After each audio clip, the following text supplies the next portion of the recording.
आज का हमारा अध्याय है प्रकाश। संसार को हम मुख्य रूप से अपने ज्ञानेंद्रियों से जानते हैं।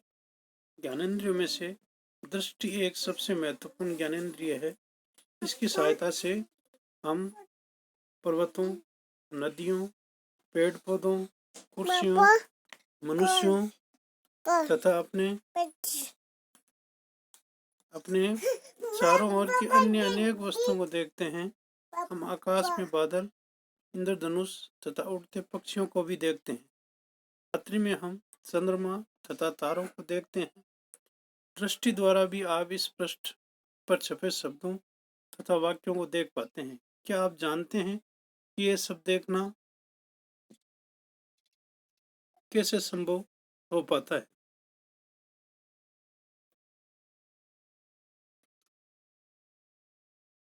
सोलह पॉइंट एक, वस्तुओं को दृश्य कौन बनाता है?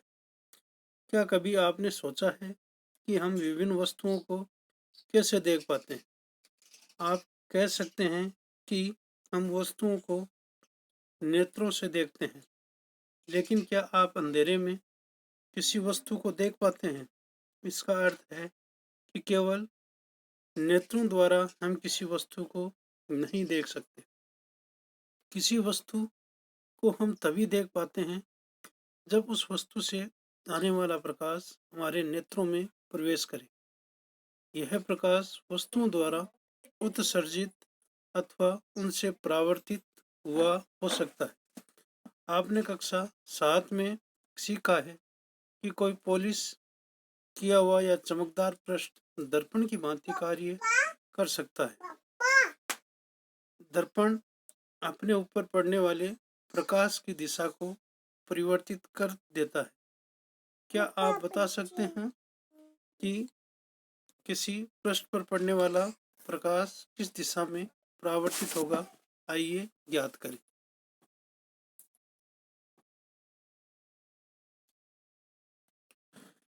16.2 परावर्तन के नियम। क्रियाकलाप 16.1, किसी मेज या ड्राइंग बोर्ड पर सफेद कागज की एक शीट लगाइए। एक कंघा लीजिए और इसके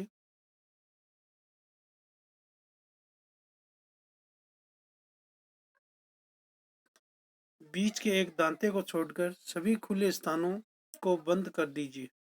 इस कार्य के लिए आप काले कागज की एक पट्टी प्रयोग कर सकते हैं।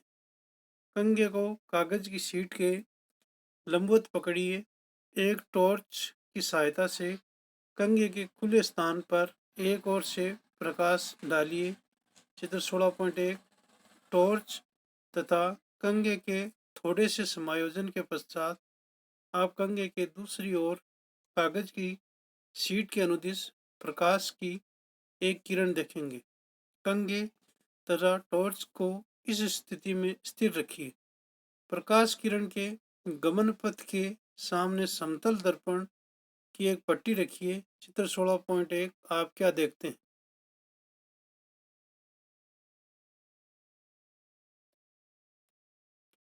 सोलह पॉइंट एक, परावर्तन दर्शाने की व्यवस्था को दिखाया गया है।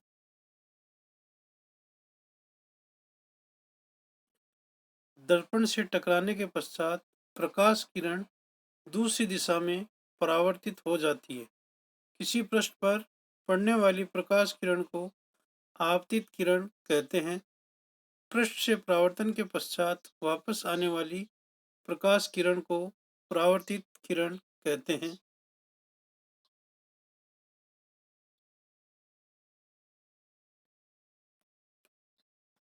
प्रकाश किरण का अस्तित्व एक आदर्शीकरण है। वास्तव में हमें प्रकाश का एक संकीर्ण किरण पुंज प्राप्त होता है जो अनेक किरणों से मिलकर बना होता है। सरलता के लिए हम प्रकाश के संकीर्ण किरण पुंज के लिए किरण शब्द का उपयोग करते हैं। अपने मित्रों की सहायता से कागज पर समतल दर्पण की स्थिति तथा आपतित एवं परावर्तित किरणों को दर्शाने वाली रेखाएं खींचिए। दर्पण तथा कंघे को हटाइए। दर्पण को निरूपित करने वाली रेखा के जिस बिंदु पर आपतित किरण दर्पण से टकराती है उस पर दर्पण से 90 डिग्री का कोण बनाते हुए एक रेखा खींचिए। यह रेखा परावर्तक पृष्ठ के उस बिंदु पर अभिलंब कहलाती है। चित्र 16.6 आपतित किरण तथा अभिलंब के बीच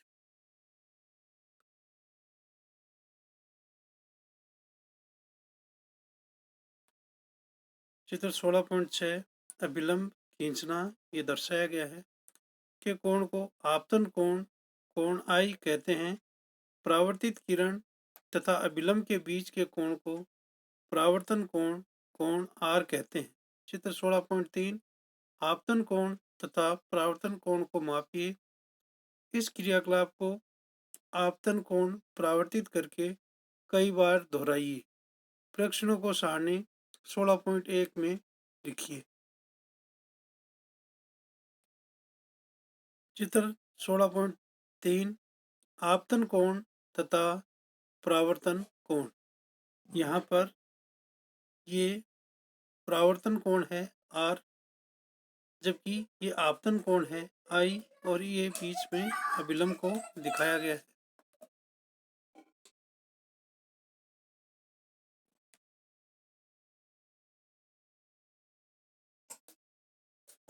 यहाँ पर सारणी 16.1 आपतन कोण तथा परावर्तन कोणों के मान लिखने हैं। यहाँ क्रम संख्या दी गई है। यहाँ आपतन कोण कोण आई, परावर्तन कोण कोण आर। यहाँ पर लिखना है कि पहले में कितना परावर्तन कोण हुआ, दूसरे परावर्तन कोण कितना रहा। फिर इस तरह से सारणी में लिखते अपने पाठ्यांक को लिखना है क्रम संख्या से कि आपतन कोण कितना है, उसका परावर्तन कोण कितना रहा।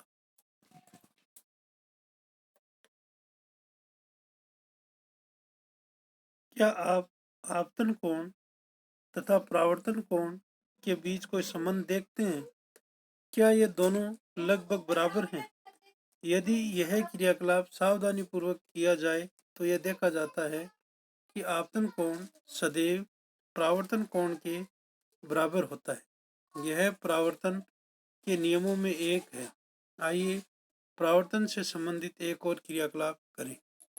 यदि मैं दर्पण पर प्रकाश अभिलंब के अनुदिश डालूं तो क्या होगा?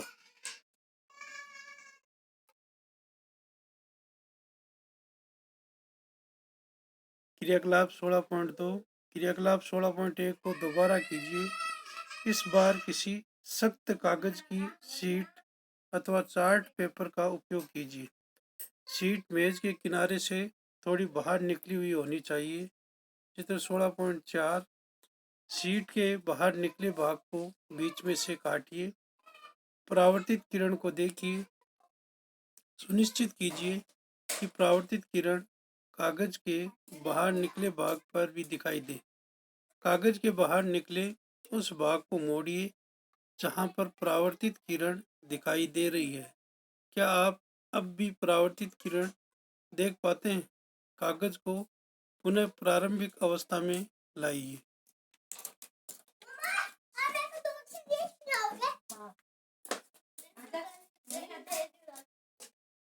क्या आप फिर से परावर्तित किरण को देख पाते हैं? इससे आप क्या निष्कर्ष निकालते हैं?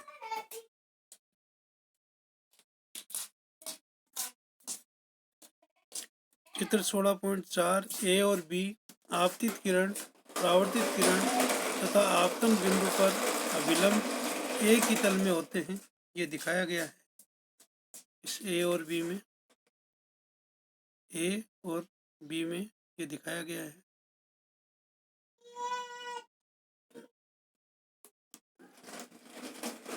जब मेज पर कागज की पूरी शीट फैलाते हैं तो ये एक तल को निरूपित करती है।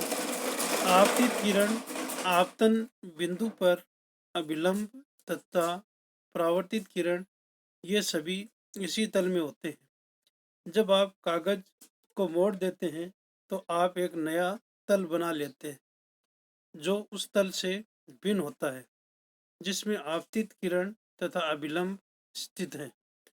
तब आप परावर्तित किरण नहीं देख पाते। यह क्या निर्देशित करता है? यह दर्शाता है कि आपतित किरण आपतन बिंदु पर अभिलंब तथा परावर्तित किरण ये सभी एक तल में होते हैं। यह परावर्तन का एक अन्य नियम है। पहली तथा बुजो ने उपरोक्त क्रियाकलाप टॉर्च के स्थान पर सूर्य को प्रकाश स्रोत के रूप में उपयोग करके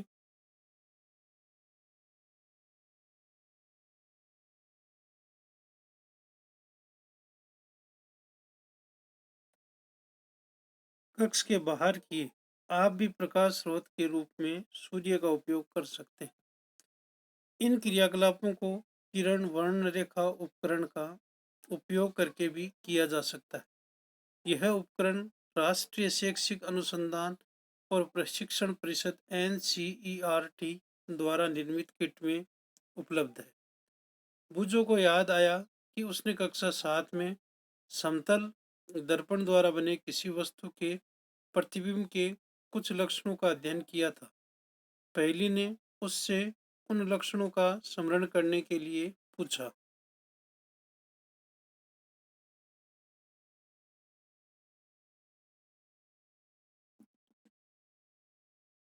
क्या प्रतिबिंब सीधा था अथवा उल्टा? दूसरा है, क्या प्रतिबिंब का साइज वस्तु के साइज के बराबर था?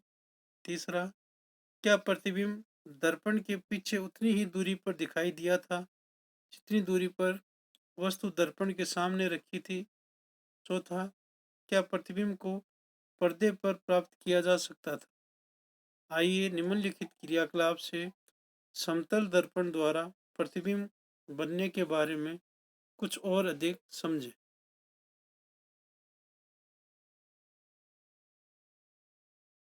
क्रियाकलाप 16.3, समतल दर्पण PQ के सामने एक प्रकाश स्रोत O रखा गया है। दर्पण पर दो किरण OA तथा OC आपतित हो रही है। चित्र 16.5, क्या आप परावर्तित किरणों की दिशा ज्ञात कर सकते हैं? समतल दर्पण PQ के पृष्ठ के बिंदुओं A तथा C पर अभिलंब खींचिए। फिर बिंदुओं A तथा C पर परावर्तित किरणें खींचिए।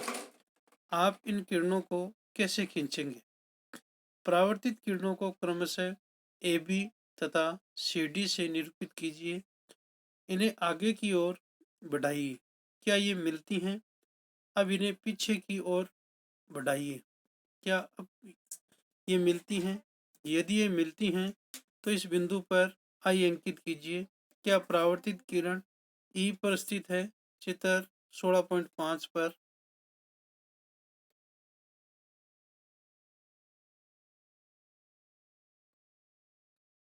यहाँ पर चित्र 16.5 में समतल दर्पण में प्रतिबिंब बनना दिखाया गया है। ये एक समतल दर्पण है, इस पर ये प्रतिबिंब बनते हुए दिखाया गया है। इस तरह का ये प्रतिबिंब बनता है। ये स्थान I, ये P, ये Q, ये A, C, B, D, ये O, इस तरह से दिखाया गया है।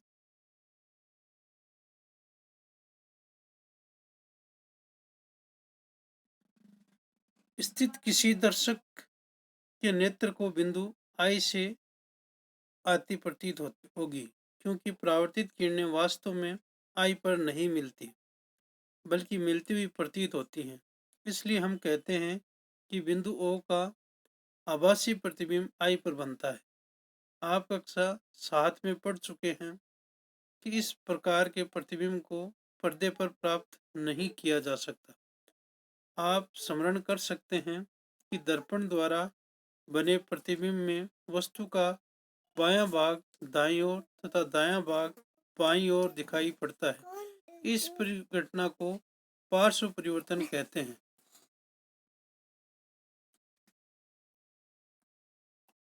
16.3, नियमित तथा विसरित परावर्तन। क्रियाकलाप 16.4, कल्पना कीजिए कि चित्र 16.6 में दर्शाए अनुसार किसी अनियमित पृष्ठ पर समांतर किरण आपतित होती है। याद रखिए, पृष्ठ के प्रत्येक बिंदु पर परावर्तन के नियम मान्य हैं। विभिन्न बिंदुओं पर परावर्तित किरणों की रचना करने के लिए इन नियमों का उपयोग कीजिए। क्या ये परावर्तित किरणें एक दूसरे के समांतर हैं? आप पाएंगे कि ये किरणें भिन्न भिन्न दिशाओं में परावर्तित होती हैं। चित्र 16.7।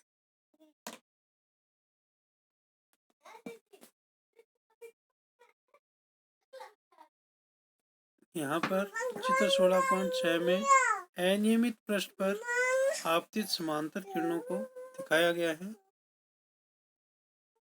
इस तरह से।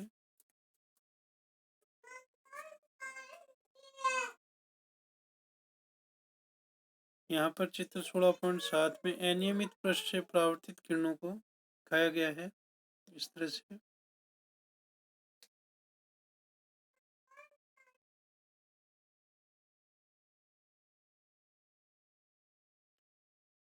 जब सभी समांतर किरणें किसी खुरदुरे या अनियमित पृष्ठ से परावर्तित होने के पश्चात समांतर नहीं होती तो ऐसे परावर्तन को विसरित परावर्तन कहते हैं। याद रखिए कि विसरित परावर्तन में भी परावर्तन के नियमों का सफलतापूर्वक पालन होता है। प्रकाश का विसरण गत्ते जैसे विषय परावर्ती पृष्ठ पर अनियमितताओं के कारण होता है। इसके विपरीत दर्पण जैसे चिकने पृष्ठ से होने वाले परावर्तन को नियमित परावर्तन कहते हैं। चित्र 16.8 में नियमित परावर्तन द्वारा प्रतिबिंब बनते हुए दिखाया गया है। यहाँ पर 16.8 नियमित परावर्तन को दिखाया गया है। इसको कहते हैं नियमित परावर्तन। इस तरह का होता है, इसको कहते हैं नियमित परावर्तन।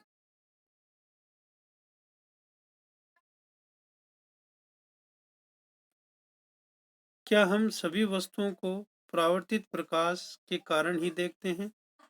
आपके चारों ओर की लगभग सभी वस्तुएं आपको परावर्तित प्रकाश के कारण दिखाई देती हैं। उदाहरण के लिए चंद्रमा सूर्य से प्राप्त प्रकाश को परावर्तित करता है।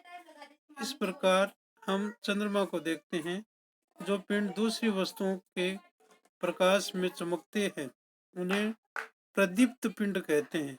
क्या आप कुछ ऐसे अन्य पिंडों के नाम बता सकते हैं? कुछ अन्य पिंड हैं जो स्वयं का प्रकाश उत्सर्जित करते हैं, जैसे सूर्य, मोमबत्ती की ज्वाला तथा विद्युत लैंप। इनका प्रकाश हमारे नेत्रों पर पड़ता है। इस प्रकार हम इन पिंडों को देखते हैं। जो पिंड स्वयं का प्रकाश उत्सर्जित करते हैं वे दीप्त पिंड कहलाते हैं। मेरे मन में एक प्रश्न है, यदि परावर्तित किरणें किसी अन्य दर्पण पर आपतित हों तो क्या वे फिर परावर्तित हो सकती हैं? आइए ज्ञात करें।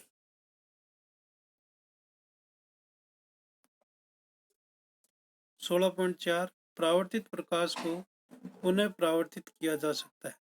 स्मरण कीजिए, जब पिछली बार आप किसी केश प्रसाधक के यहाँ गए थे, उसने आपको एक दर्पण के सामने बैठाया था। बाल कट चुकने के पश्चात उसने आपके पीछे की ओर एक दर्पण रखा था।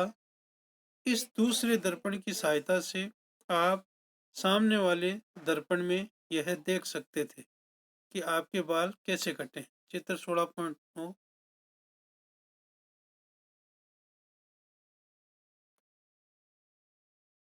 चित्र 16.9 में केश प्रसाधक की दुकान पर यह दर्पण को दिखाया गया है।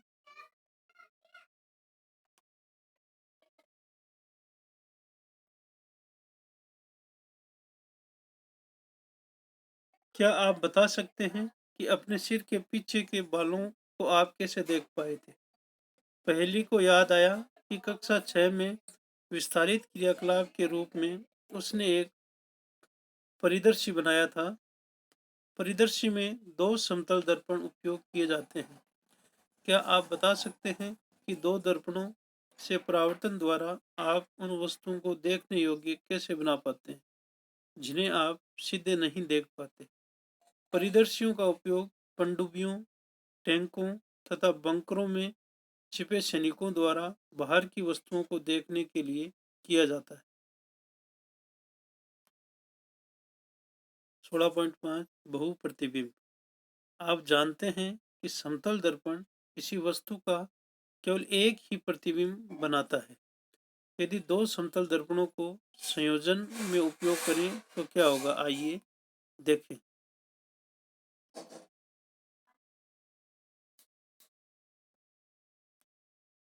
क्रियाकलाप 16.5। दो समतल दर्पण लीजिए, उन्हें एक दूसरे से समकोण बनाते हुए इस प्रकार रखिए कि इनके किनारे आपस में मिल रहे हैं। चित्र 16.10 इन्हें जोड़ने के लिए आप किसी टेप का उपयोग कर सकते हैं। दर्पणों के बीच एक सिक्का रखिए।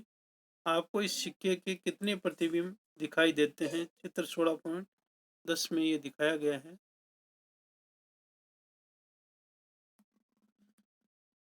चित्र 16.10 समकोण पर रखे गए समतल दर्पणों का प्रतिबिंब दिखाया गया है। अब टेप का उपयोग करके दर्पणों को विभिन्न कोणों जैसे 45 डिग्री, 60 डिग्री, 120 डिग्री, 180 डिग्री आदि पर जोड़िए। दर्पणों के बीच में कोई वस्तु जैसे मोमबत्ती रखिए। प्रत्येक प्रकरण में वस्तु के बनने वाले प्रतिबिंबों की संख्या नोट कीजिए। अंत में दोनों दर्पणों को एक दूसरे के समांतर खड़े कीजिए। देखिए अब मोमबत्ती के कितने प्रतिबिंब बनते हैं। चित्र 16.11 यहाँ पर चित्र 16.11 में एक दूसरे के समांतर रखे समतल दर्पणों में बने प्रतिबिंब दिखाया गया है। दर्पण है, इसको दिखाया गया है।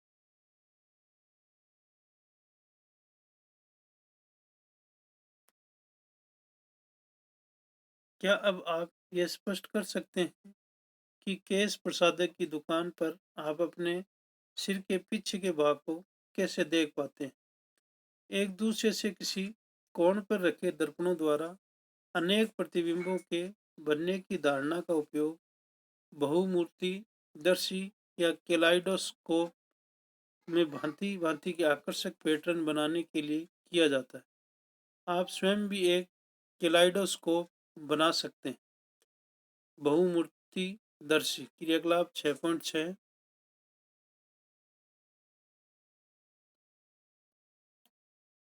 केलाइडोस्कोप बनाने के लिए दर्पण की लगभग 15 सेंटीमीटर लंबी, 4 सेंटीमीटर चौड़ी 3 आयताकार पट्टियां लीजिए। इन्हें चित्र 16.12 ए में दर्शाए अनुसार एक प्रिज्म की आकृति में जोड़िए। इन्हें गत्ते या मोटे चार्ट पेपर की बनी एक बेलनाकार ट्यूब में दृढ़ता से लगाइए। सुनिश्चित कीजिए कि ट्यूब दर्पण की पट्टियों से थोड़ी लंबी हो। ट्यूब के एक सिरे को गत्ते की एक ऐसी डिस्क से बंद कीजिए जिसमें भीतर का दृश्य देखने के लिए एक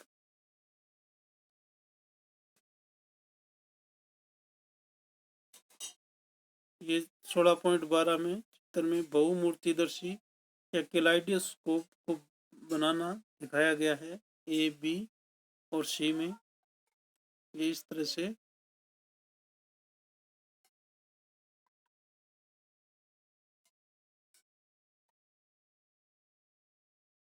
छिद्र बना हो। चित्र 16.12 बी डिस्क को टिकाऊ बनाने के लिए इसके नीचे पारदर्शी प्लास्टिक की शीट चिपका दीजिए।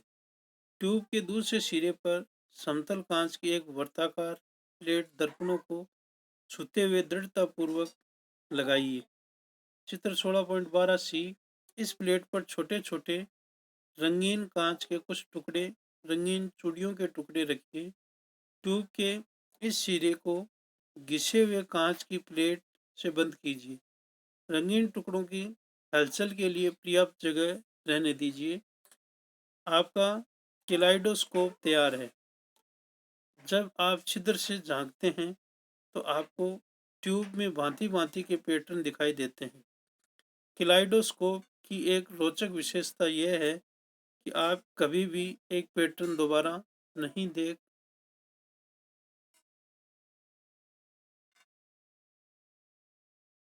दिखाई देते हैं। केलाइडोस्कोप की एक रोचक विशेषता यह है कि आप कभी भी एक पैटर्न दोबारा नहीं देख पाएंगे। प्राय दीवारों वाले कागजों तथा वस्त्रों के डिजाइन बनाने वाले तथा कलाकार केलाइडोस्कोप का उपयोग नए नए पैटर्न की कल्पना करने के लिए करते हैं। अपने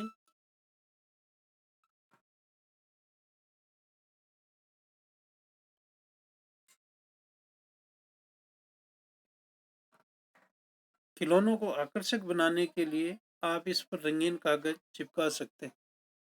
16.6 सूर्य का प्रकाश श्वेत या रंगीन।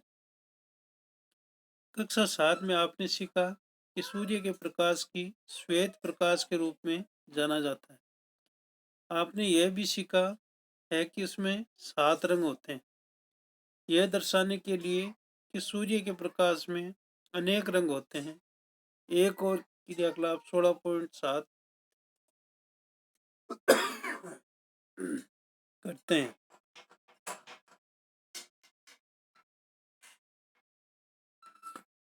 16.7 हमारे नेत्रों की संरचना क्या है?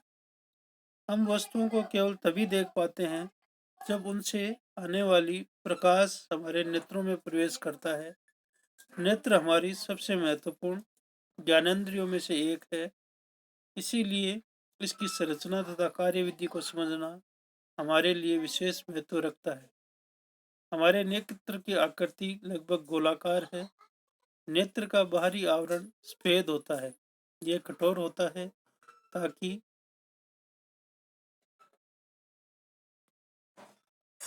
क्रियाकलाप 16.7 उपयुक्त साइज का एक समतल दर्पण लीजिए।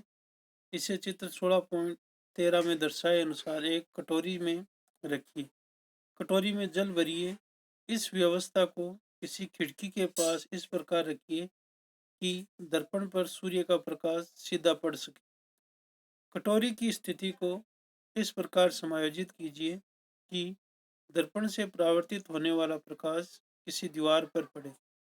यदि दीवार सफेद न हो तो इस पर सफेद कागज की शीट चिपकाइए। परावर्तित प्रकाश में आपको अनेक रंग दिखाई देंगे। आप इसकी व्याख्या किस प्रकार करेंगे? दर्पण एवं जल संयुक्त रूप से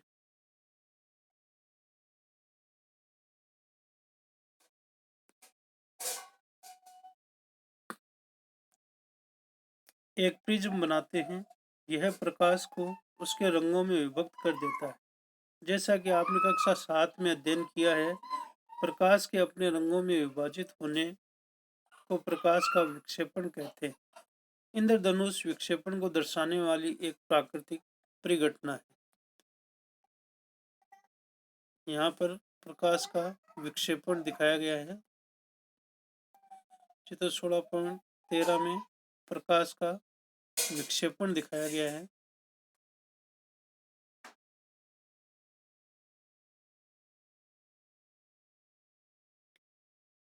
यह नेत्र के आंतरिक भागों की दुर्घटनाओं से बचाव कर सके।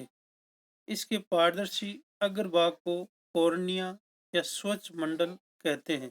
चित्र 16.14 कॉर्निया के पीछे हम एक गहरे रंग की पेशियों की संरचना पाते हैं, जिसे परितारिका या आइरिस कहते हैं। आइरिस में एक छोटा सा द्वार होता है जिसे पुतली कहते हैं।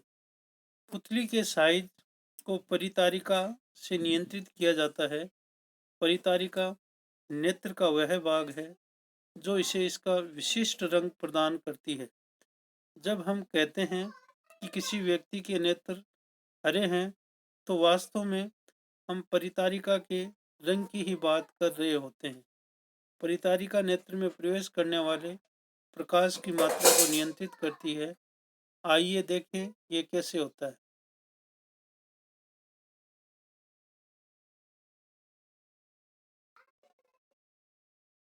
चित्र 16.14 मानव नेत्र को दिखाया गया है। यहाँ पर ये प्रकाशिका तंत्रिका को दिखाया गया है। इसको रेटिना बोलते हैं, इसको कॉर्निया बोलते हैं, इसको लेंस बोलते हैं, इसको परितारिका कहते हैं, इस भाग को पक्षमाभ पेशी कहते हैं। चेतावनी, इस क्रियाकलाप के लिए कभी भी लेजर टॉर्च का प्रयोग न करें।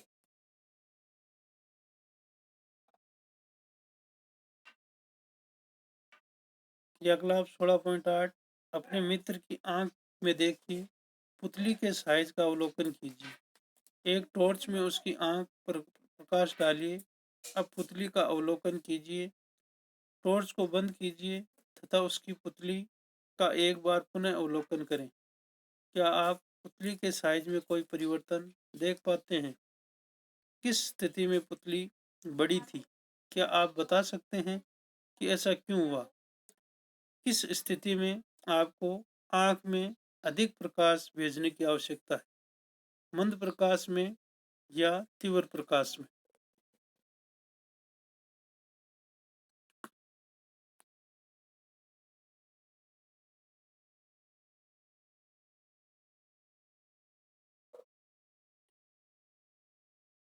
पुतली के पीछे एक लेंस है जो केंद्र पर मोटा है। किस प्रकार का लेंस केंद्र पर मोटा होता है? स्मरण करिए कक्षा 7 में लेंसों के बारे में क्या पढ़ा है।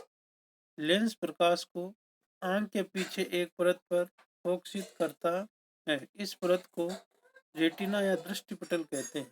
चित्र 16.14। रेटिना अनेक तंत्रिका कोशिकाओं का बना होता है।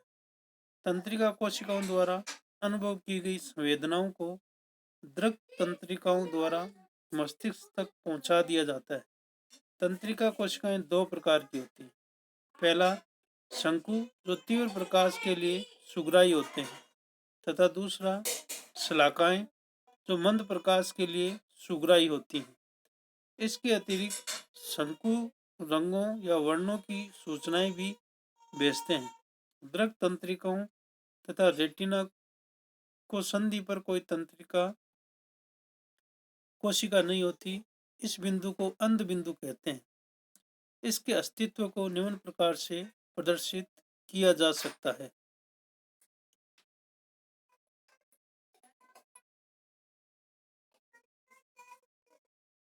क्रियाकलाप 16.9। किसी कागज की शीट पर एक गोल चिन्ह तथा एक क्रॉस बनाइए। गोल चिन्ह क्रॉस के दाईं ओर होना चाहिए। चित्र 16.15। दोनों चिन्हों के बीच 6 से 8 सेंटीमीटर की दूरी होनी चाहिए। कागज की शीट की नेत्र से भुजा की दूरी पर पकड़े रखिए। अपने बाएं नेत्र को बंद कीजिए। क्रॉस को कुछ देर तक लगातार देखिए। अपने नेत्र को क्रॉस पर स्थिर रखते हुए शीट को धीरे धीरे अपनी ओर लाइए। आप क्या देखते हैं? क्या गोल चिन्ह शीट के किसी दूरी तक आने पर अदृश्य हो जाता है? अब अपना दायां नेत्र बंद कीजिए। अब गोल चिन्ह पर देखते हुए उपरोक्त क्रियाकलाप को दोहराइए। क्या इस बार क्रॉस अदृश्य हो जाता है? क्रॉस अथवा गोल चिन्ह का अदृश्य होना यह दर्शाता है कि रेटिना पर कोई बिंदु है जो प्रकाश गिरने पर इसकी सूचना मस्तिष्क तक नहीं पहुंचाता। यहाँ पर चित्र 16.15 में अंध बिंदु को दिखाया गया है।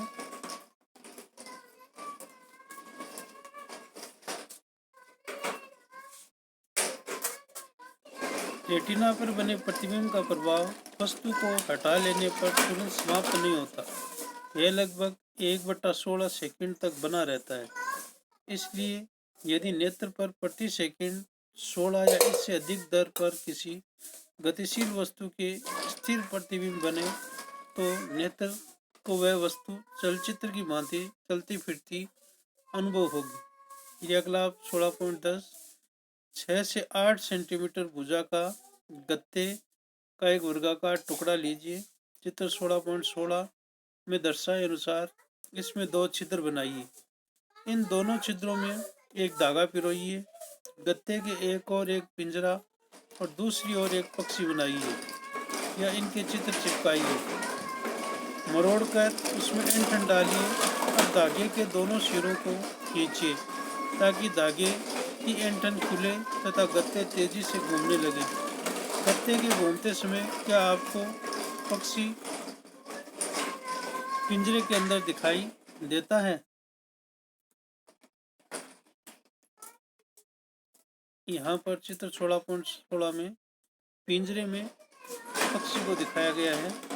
ये पिंजरा है गत्ते के सामने की सतह और ये गत्ते की दूसरी ओर की जगह दिखाया गया है। ये पिंजरे को दिखाया गया है। हम जो चलचित्र देखते हैं वह वास्तव में कुछ कुछ भिन्न अनेक चित्रों का उपयुक्त क्रम में पर्दे पर प्रक्षेपण है। इन्हें नेत्र के सामने प्राय 24 प्रतिबिंब प्रति सेकंड या 16 प्रति सेकंड की दर से अधिक की दर से परिवर्तित होते दिखाया जाता है।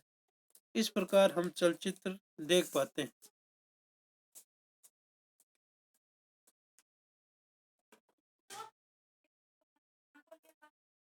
नेत्रों को बाहरी वस्तुओं के प्रवेश से सुरक्षा देने के लिए प्रकृति ने पलकें प्रदान की हैं। पलकें बंद होने अनावश्यक प्रकाश को भी नेत्रों में प्रवेश करने से रोक देती है। नेत्र एक ऐसा अद्भुत यंत्र है कि सामान्यतः नेत्र दूर स्थित उन वस्तुओं के साथ साथ निकट की वस्तुओं को भी स्पष्टतया देख सकता है। वह न्यूनतम दूरी जिस पर नेत्र वस्तुओं को स्पष्टतः देख सकता है आयु के साथ परिवर्तित होती रहती है। सामान्यतः नेत्र द्वारा पढ़ने के लिए सर्वाधिक सुविधाजनक दूरी लगभग 25 सेंटीमीटर होती है। कुछ मनुष्य पास रखी वस्तुओं को स्पष्ट रूप से देख सकते हैं, परंतु दूर की वस्तुओं को स्पष्ट नहीं देख पाते। इसके विपरीत कुछ मनुष्य निकट रखी वस्तुओं को सुस्पष्ट नहीं देख पाते, परंतु दूर की वस्तुओं को सुस्पष्ट देख सकते हैं। उचित संसाधक लेंसों के उपयोग द्वारा नेत्र के इन दृष्टि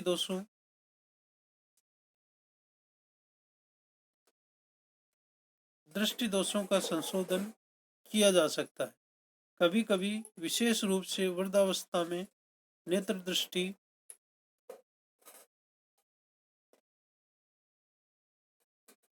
दृष्टि धुंधली हो जाती है।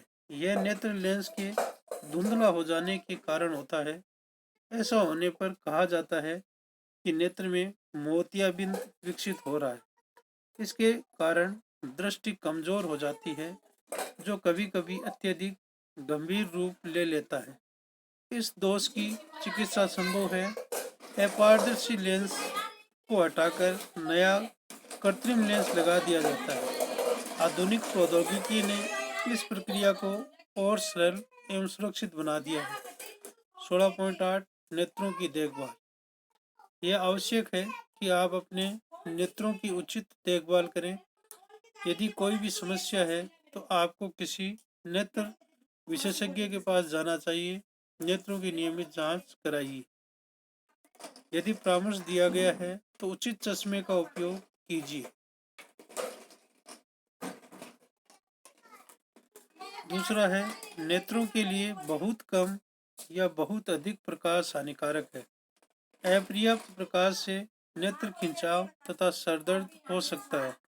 सूर्य या किसी शक्तिशाली लैंप का अत्यधिक तीव्र प्रकाश अथवा लेजर टॉर्च का प्रकाश रेटिना को क्षति पहुंचा सकता है।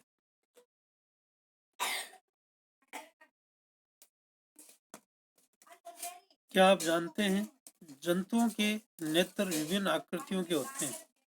केकड़े के नेत्र बहुत छोटे होते हैं, परंतु इनके द्वारा केकड़ा चारों ओर देख सकता है।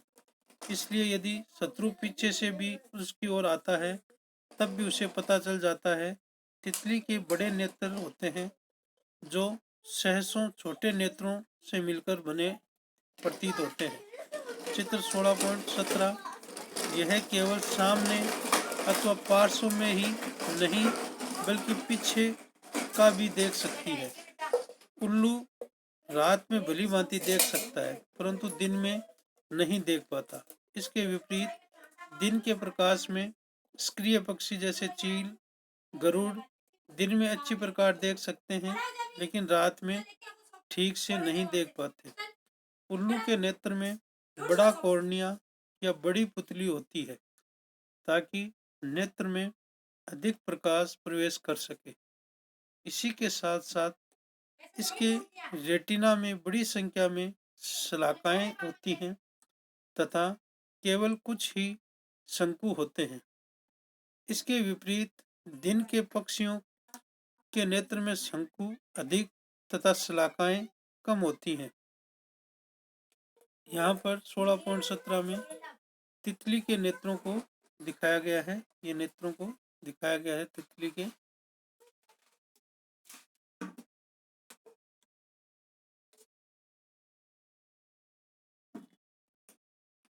सूर्य या किसी शक्तिशाली प्रकाश स्रोत को कभी भी सीधा मत देखिए।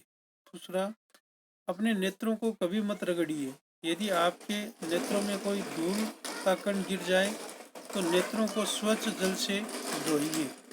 यदि कोई सुधार न हो तो डॉक्टर के पास जाइए। तीसरा, पठन सामग्री को सदैव दृष्टि की सामान्य दूरी पर रखकर पढ़िए।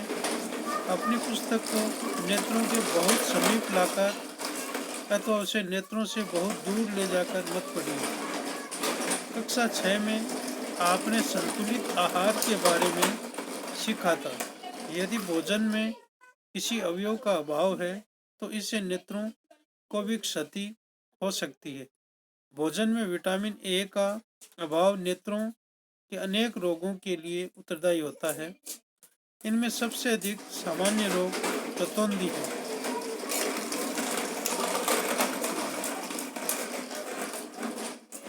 इसलिए हमें अपने आहार में विटामिन ए युक्त अवयवों को सम्मिलित करना चाहिए, जैसे कच्ची गाजर।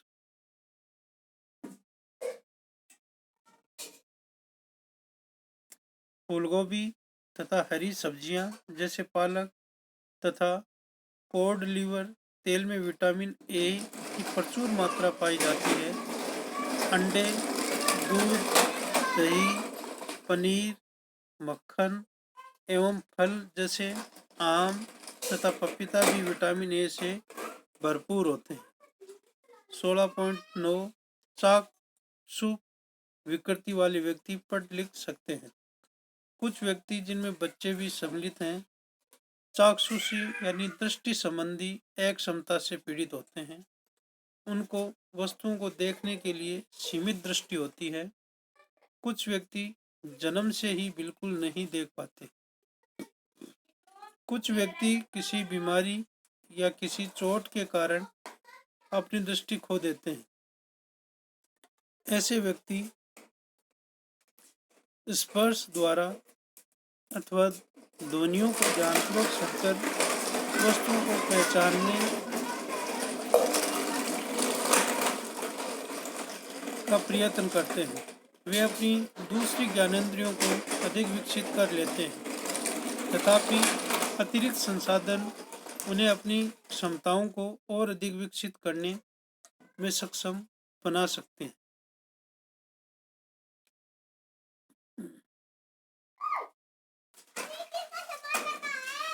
चाक्षुष विकृति वाले व्यक्तियों के लिए अप्रकाशिक साधन तथा प्रकाशिक साधन।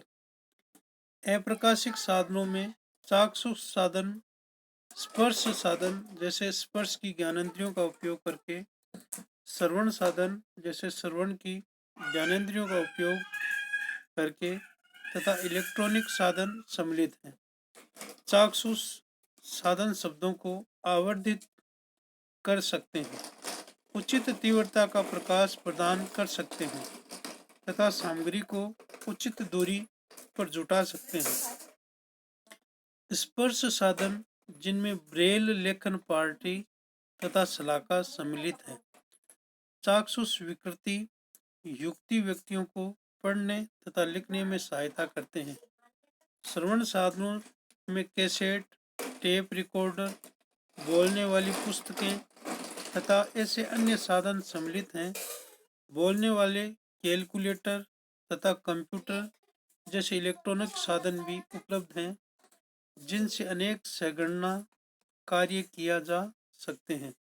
बंद परिपथ जैसे टेलीविज़न भी एक इलेक्ट्रॉनिक साधन है जो मुद्रित सामग्री को उचित विपर्यास या कॉन्ट्रास्ट तथा प्रदीप्ति के साथ आवर्धित करता है। आजकल स्वर्ण सीडी तथा कंप्यूटरों के साथ वॉक यंत्र भी वांछित विषय को सुनने तथा लिखने में अत्यधिक सहायक है। प्रकाशिक साधनों में द्विफोक्सी लेंस, संस्पर्श लेंस, रंजिश लेंस, आवर्धक तथा दूरबीन साधन सम्मिलित हैं, जबकि लेंसों के संयोजन चाक्षुष सीमाबंधन के संशोधन के लिए उपयोग किए जाते हैं। दूरबीनी साधन चौक बोर्ड तथा कक्षा प्रदर्शनों को देखने के लिए उपलब्ध है।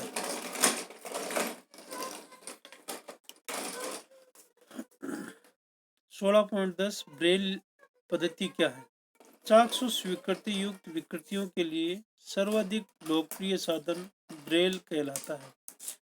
लुई ब्रेल, जो व्यक्ति एक चक्षुष विकृति युक्त व्यक्ति थे, ने चक्षुष विकृति युक्त व्यक्तियों के लिए एक पद्धति विकसित की तथा इसे 1821 में प्रकाशित किया। ये लुई ब्रेल हैं,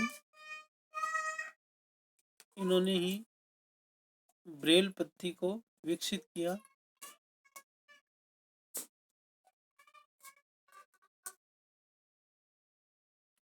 वर्तमान पद्धति 1932 में अपनाई गई। सामान्य भाषाओं, गणित तथा वैज्ञानिक विचारों के लिए ब्रेल कोड है। ब्रेल पद्धति का उपयोग करके अनेक भारतीय भाषाओं को पढ़ा जा सकता है।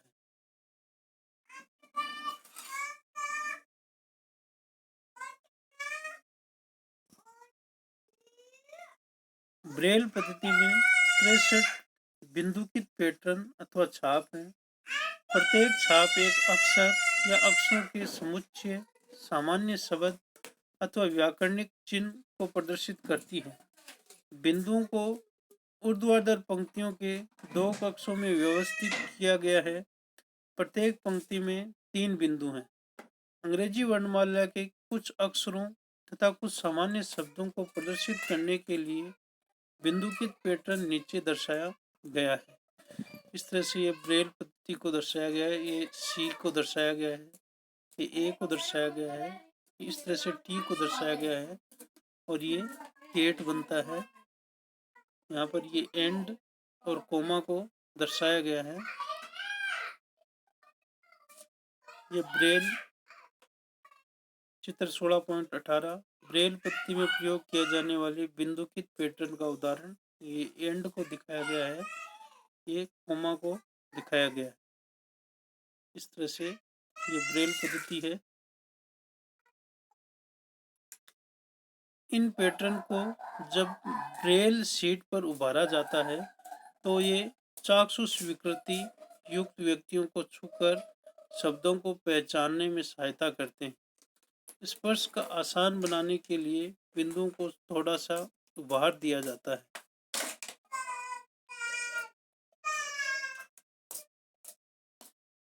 चाक्षुष विकृति युक्त व्यक्ति ब्रेल पद्धति को अक्षरों से सीखना प्रारंभ करता है।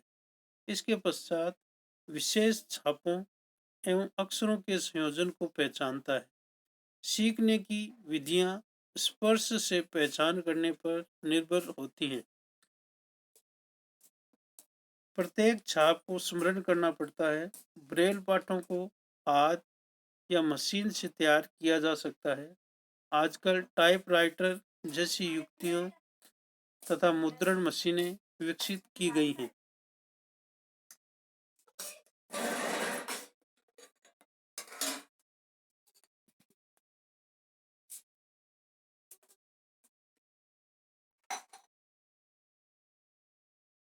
कुछ चाक्षुष विकृति युक्त भारतीयों को महान उपलब्धियां प्राप्त करने का श्रेय है। दिवाकर नामक एक प्रतिभा संपन्न बालक ने गायक के रूप में आश्चर्यजनक प्रदर्शन दिए हैं। जन्म से पूर्णतः चाक्षुष विकृति युक्त श्री रविंद्र जैन ने इलाहाबाद से अपनी संगीत प्रभाकर की उपाधि प्राप्त की। उन्होंने एक गीतकार, संगीतकार तथा गायक के रूप में अपनी श्रेष्ठता को दर्शाया है। श्री लाल आडवाणी, जो स्वयं चाक्षुष विकृति युक्त हैं, ने भारत में विकलांगों के पुनर्वास तथा विशिष्ट शिक्षा के लिए एक संस्था की स्थापना की। इसके अतिरिक्त उन्होंने यूनेस्को में ब्रेल समस्याओं पर भारत का प्रतिनिधित्व किया। अमेरिका की एक लेखिका एवं प्रधानाध्यापिका हेलन ए केलर संभवतः सर्वविदित तथा प्रेरक चाक्षुष स्वीकृत महिला है। 18 महीने की आयु में उन्होंने दृष्टि खो दी थी, लेकिन इसके उनके संकल्प तथा साहस के कारण वह एक विश्वविद्यालय से स्नातक की उपाधि ग्रहण कर सकी। स्टोरी ऑफ माई लाइफ 1903 सहित उन्होंने अनेक पुस्तकें लिखी। यहाँ पर ये हेलन ए केलर को दिखाया गया है। इस तरह से ये हमारा अध्याय पूरा हो गया है।